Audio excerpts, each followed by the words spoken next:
आइए आज हम आपको कहानी सुनाते हैं किस्मत। अगर आपको ये कहानी पसंद आए तो प्लीज़ इसको लाइक, शेयर, कमेंट और हमारे चैनल को सब्सक्राइब ज़रूर कर लें। अलका एक 16 साल की खूबसूरत लड़की थी। पिता के चले जाने के बाद अलका को 2 टाइम का खाना भी नसीब नहीं होता था। उसके गांव में एक धनी परिवार रहता था। वो वहाँ पूरा दिन काम करती और कुछ पैसा जोड़ के माँ को दे देती। उसकी सेठानी की 7 लड़कियाँ थीं जो पूरा दिन खुद को संवारने में व्यतीत करती थी। रूप और कपड़ों के पीछे खूब पैसा खर्च करती थी। सेठानी अपनी लड़कियों को जरा भी काम ना करने देती। घर का सारा काम वो अलका से करवाती।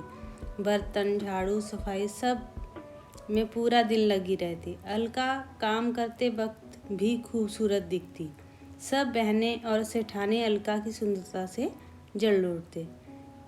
बहनें अलका जो खाती थी वही खाना शुरू कर दिया। लेकिन कुछ बदलाव नहीं आया। नफरत भी बढ़ती गई। जब भी सेठानी के घर कोई मेहमान आने वाला होता तो अलका को बाहर नहीं आने का फरमान था। एक बार सेठानी के घर 40 गांव के ठाकुर साहब अपने परिवार के साथ खाना खाने आने वाले थे। इरादा सेठानी की लड़कियों में से किसी एक को अपने विदेश में पड़े हुए बेटे के लिए पसंद करना था। सेठानी चाहती थी वह अलका को छुट्टी दे दे, लेकिन सारा काम कौन करता। अगले दिन सेठानी ने अलका को इतना काम करवाया कि वो बीमार हो गई और दूसरे दिन उसके चेहरे से नूर उड़ गया। फिर भी वो काम करने आई थी। खाना खाने के बाद ठाकुर का बेटा सेठानी की मजली लड़की के साथ बागों की सैर करने के लिए निकल रहा था। तभी उसके पीछे के बरामदे से अलका को काम करते हुए देखा। एक ही नज़र में वो अलका को सौम्यता का शिकार हो गया। उसने सेठानी की लड़की को ऐसी जगह जाकर बैठा दिया जहाँ से वो अलका और अच्छे से दिख पाए। उसका ध्यान बातों में कम, अलका में अधिक था।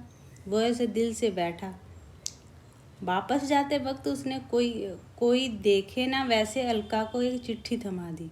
उस चिट्ठी में लिखा था कि शाम को गांव के बाहर के खेत में वो उससे मिलना चाहता है और फिर बात करना चाहता है। अलका के होश उड़ गए। वो डर गई। वो नहीं चाहती थी कि उसकी वजह से सेठानी और उनकी बेटियों को कोई विपदा आए, लेकिन मन ही मन में उसने ठाकुर का लड़का अच्छा लगने लगा।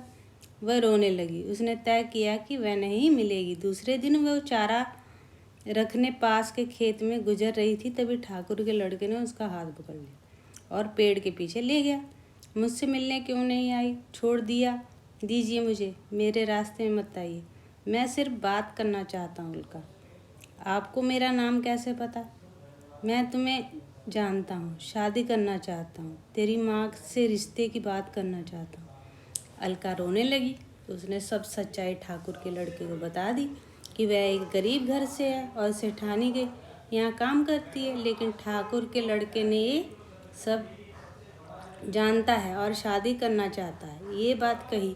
वो शाम को अलका ने सेठानी के घर जाने की छुट्टी मांगी। सेठानी ने उसे हंसी उड़ाते हुए उसको छुट्टी दे दी। ठाकुर के लड़के ने अलका की माँ से उस दिन उसका हाथ मांगा और दोनों की शादी पक्की हो गई।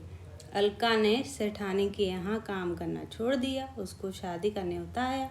सब बहनें परियों से सज के शादी में पहुंची। शादी के मंडे में अलका को देख के सबके होश उड़ गए। अब सेठानी को पता चला कि अलका ने काम क्यों छोड़ दिया। उसको जिस बात का डर था वही होने जा रहा था, लेकिन वह अब कुछ भी नहीं कर सकती थी। उसने ठाकुर की बीवी के कान भरने चाहे, लेकिन उनको भी अपने बेटे की पसंद अच्छी लगी और अलका का जीवन परिवर्तित हो गया। शादी के बाद अलका अपने पति के साथ विदेश चली गई और उसकी ज़िंदगी संवर गई। बोध किस्मत में जो लिखा होता वो होकर ही रहता है। ईर्ष्या की आग में कभी सच्चाई के सामने नहीं टिक पाती। इस कहानी को सुनने के लिए आपका बहुत बहुत धन्यवाद।